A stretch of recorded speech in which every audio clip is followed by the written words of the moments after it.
Hi, എല്ലാവർക്കും Man United സ്റ്റുഡിയോന്റെ അടുത്ത എപ്പിസോഡിലേക്ക് സ്വാഗതം. നമ്മളിപ്പോ ഈ ചാനലിൽ കുറച്ച് ദിവസങ്ങളായിട്ട് വീഡിയോസ് ഒന്നും ചെയ്തിട്ടുണ്ടായിരുന്നില്ല. നമ്മളൊരു ബ്രേക്കിലായിരുന്നു. എൻ്റെതായ കുറച്ച് പേഴ്സണൽ കാര്യങ്ങളും കൂടെ ഉണ്ടായിരുന്നു. പിന്നെ എനിക്ക് മാച്ചസ് ഫുള്ളായിട്ട് കാണാൻ പറ്റുന്നുണ്ടായിരുന്നില്ല. അങ്ങനെ ഫുള്ളായിട്ട് കാണാതെ മാച്ചുകളെ കുറിച്ചുള്ള ഒരു അഭിപ്രായം പറയാൻ പറ്റുന്ന എനിക്ക് തോന്നുന്നില്ല. കാരണം ഓരോ പ്ലേയേഴ്സിനെ കുറിച്ച് നമ്മൾ വിലയിരുത്തുമ്പോൾ ആ മാച്ച് മുഴുവൻ കാണാതെ ഒന്നോ രണ്ടോ ഗ്ലിംസ് കണ്ടിട്ടോ ഹൈലൈറ്റ്സ് കണ്ടിട്ടോ പെട്ടെന്ന് ഒരു മാച്ചിനെ കുറിച്ച് പറയാൻ പറ്റില്ല. അതുകൊണ്ടാണ് ഞാൻ അങ്ങനെ വീഡിയോസ് ചെയ്യാണ്ടിരുന്നത്.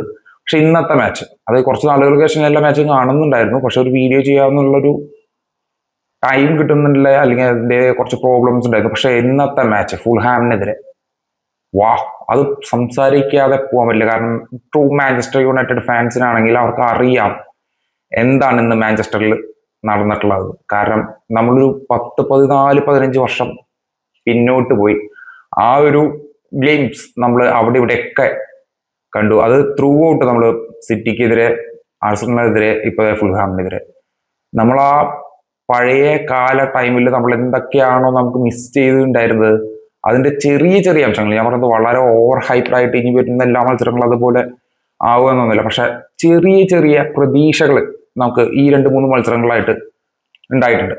തീർച്ചയായിട്ടും ഇന്നത്തെ മാച്ചിനെ കുറിച്ച് മാത്രം സംസാരിക്കാനാണ് ഞാൻ ഉദ്ദേശിക്കുന്നത്. ബാക്കി കുറച്ച് കാര്യങ്ങൾ നമുക്ക് സംസാരിക്കാണ്ട്.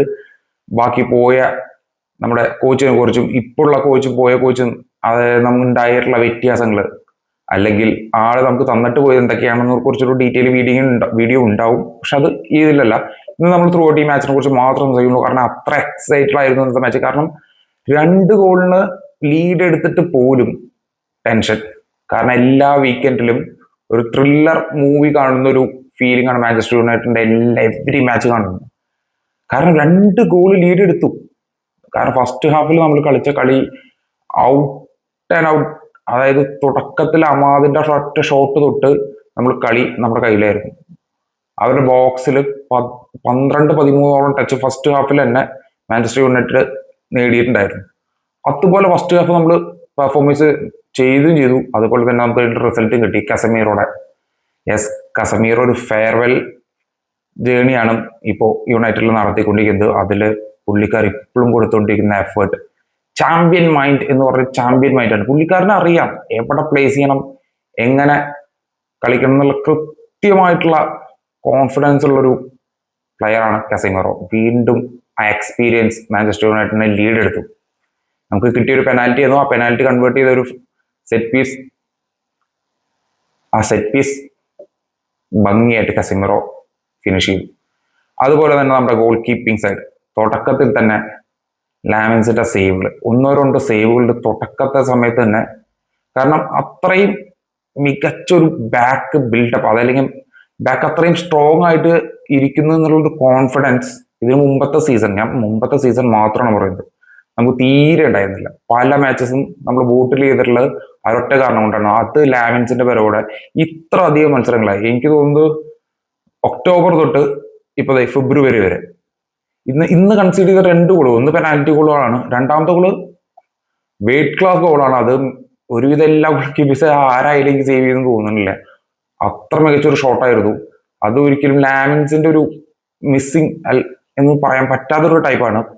എനിക്ക് അല്ലാത്ത മത്സരങ്ങൾ കാണുമ്പോഴും ലാമിൻസിന്റെ ഭാഗത്തുള്ള പെർഫോമൻസ് ഇറ്റ്സ് ഇംപ്രൂവിങ്. ആ ഒരു പ്രായത്തില്, അല്ലെങ്കിൽ ഈ ഒരു ടൈമിൽ ഇത്രയും വലിയൊരു ക്ലബിന്റെ മെയിൻ ഗോൾ കീപ്പർ ആകുന്നുള്ള ഒരു പ്രഷർ ഉണ്ടായിട്ട് പോലും പുള്ളിക്കാരൻ അത് ഹാൻഡിൽ ചെയ്ത് കൊണ്ടുവന്നു. അതായത് നമ്മുടെ ഫസ്റ്റ് ഹാഫ്. പിന്നെ സെക്കൻഡ് ഹാഫിൽ ഫസ്റ്റ് തന്നെ എംബോമിക്ക് ഒരു ഓപ്പൺ ചാൻസ് കിട്ടിയതായിരുന്നു. പക്ഷെ പുള്ളിക്കാരൻ അത് ഗോളാക്കാൻ പറ്റിയില്ല. ഒരു അടിപൊളി ഓപ്ഷൻ ആയിരുന്നു, അത് നല്ലൊരു മൊമെന്റും ആയിരുന്നു. പക്ഷെ അത് ഗോളാക്കാൻ പറ്റിയില്ല.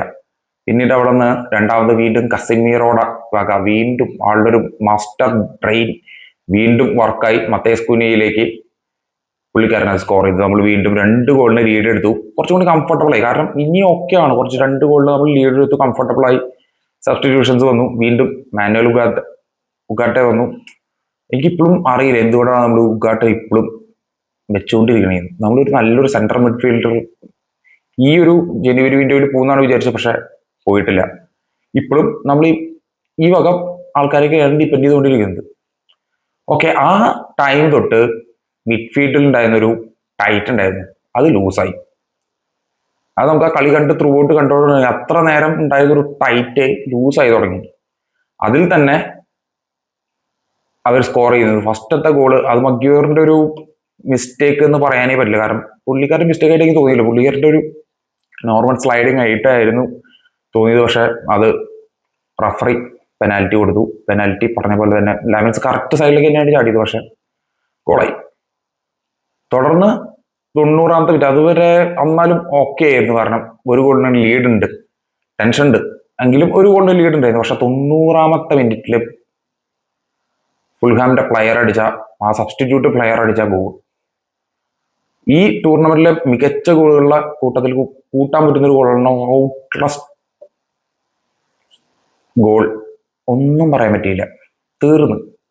വീണ്ടും സമനില, അല്ലെങ്കിൽ നമ്മൾ ടോപ്പ് 4 ചെയ്ത് വീണ്ടും ടൗണിലേക്ക് പോവും, ഇനി ഒന്നും സംഭവിക്കില്ലല്ലോ എന്ന് വിചാരിച്ചിരിക്കുന്ന മൊമെന്റിൽ യെസ്, നമുക്കൊരു പ്രോപ്പർ നമ്പർ 9 എപ്പോഴാണ് ആവശ്യം, അല്ലെങ്കിൽ ഏതൊക്കെ സമയത്താണ് ആവശ്യം, കറക്റ്റ് പൊസിഷനിങ് ഡെലിവറി ചെയ്യുക. അത് സെസ്കോ ലാസ്റ്റ് എല്ലാ 4 മത്സരങ്ങളായിട്ട് പുള്ളിക്കാരന് കൊടുക്കുന്ന പണി പുള്ളിക്കാരൻ കൃത്യമായിട്ട് ചെയ്യുന്നുണ്ട്. Yes, what A comeback.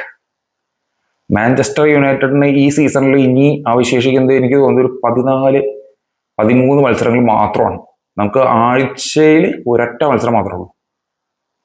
ഈ എല്ലാ മത്സരവും ജയിക്കും എന്ന് ഞാൻ പറയുന്നില്ല, കാരണം പ്രീമിയർ ലീഗാണ്, എല്ലാ മത്സരങ്ങളും ജയിക്കുക എന്ന് പറയുന്നത് എളുപ്പമുള്ള കാര്യമല്ല. ജയിച്ചിട്ടൊക്കെ ഉണ്ട്, പക്ഷെ ജയിക്കുക എന്ന് പറയുന്നത് അത്ര എളുപ്പമുള്ള കാര്യമല്ല, പ്രത്യേകിച്ച് ഇങ്ങനത്തെ ഒരു ടീമിനെ വെച്ചിട്ടായിരിക്കുമ്പോൾ. പക്ഷെ നമുക്കതിൽ മാക്സിമം മത്സരങ്ങൾ ജയിക്കാൻ സാധിച്ചു കഴിഞ്ഞാൽ ഈ ടോപ്പ് 4 നമുക്ക് നെക്സ്റ്റ് സീസണിൽ ചാമ്പ്യൻസ് ലീഗ് അടക്കം ക്വാളിഫൈ ചെയ്യാൻ പറ്റും. കാരണം മാഞ്ചസ്റ്റർ യുണൈറ്റഡ് അതിൻ്റെ ഒരു മൊമെന്റിലാണ്. ഈ ഒരു മൊമെന്റം കീപ്പ് ചെയ്ത് പോവാ. അവസാനമായിട്ട് ആ പുള്ളിക്കാരന് മുടി കെട്ടാൻ പറ്റട്ടെ. 5 മത്സരങ്ങളുണ്ട്, ഇനി 2 മത്സരങ്ങൾ ബാക്കിയുണ്ട്, എങ്കിലും ആ പുള്ളിക്കാരന് മുടി കെട്ടാൻ പറ്റട്ടെ. അപ്പോൾ അടുത്തൊരു വീഡിയോ ആയിട്ട് കാണാം.